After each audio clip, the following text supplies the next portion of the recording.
So parents can really model trust when they're able to be real with their own humanity, when they're able to show their children that they struggle too, and here's what I do when I struggle.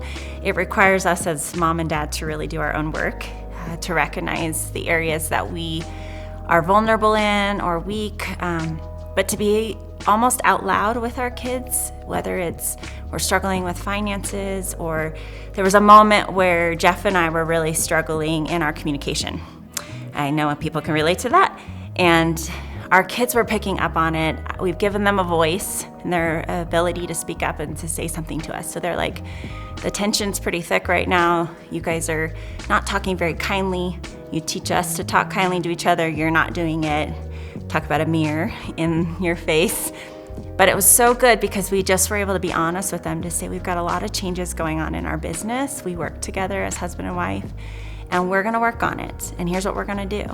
We're gonna sit down and we're gonna have a talk tonight, and just know that we're aware of it, and thank you for telling us. And so those kinds of moments are profound for kids because they know they can trust to speak up, to be honest, that we didn't shame them, we didn't make excuses.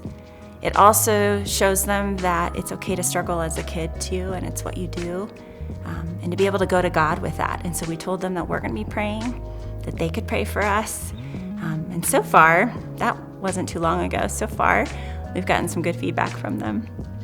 So I think just being able to model our own humanity and to talk about the issues in a non-shame-based way is huge for kids, especially as they get older and they start to see our gaps even more. I think in the church we talk a lot about grace. We know that we're saved by grace, that it's nothing we deserve.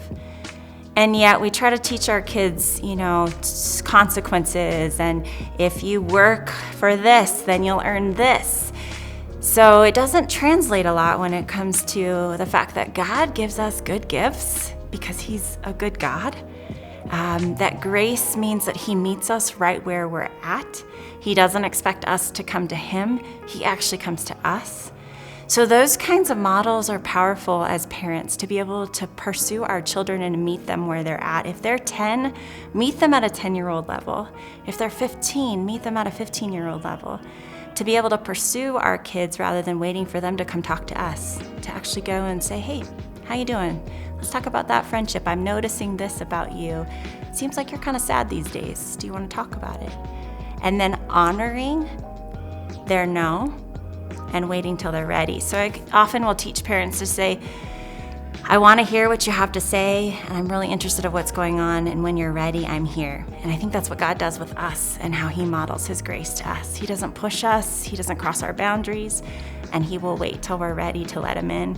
And I just think that those practices within our home give our kids this tangible experience of what God means when He gives us grace. And also just like fun things like take your kid to ice cream for fun just because. Not because they earned it, but just because you love them and you delight in them. Offering words of affirmation just because. I think you're an amazing person. Here's what I saw you do today. When you loved on your sibling and you were patient. Wow, that was incredible. Words of affirmation are ways of delighting and showing our kids grace the way our God does with us.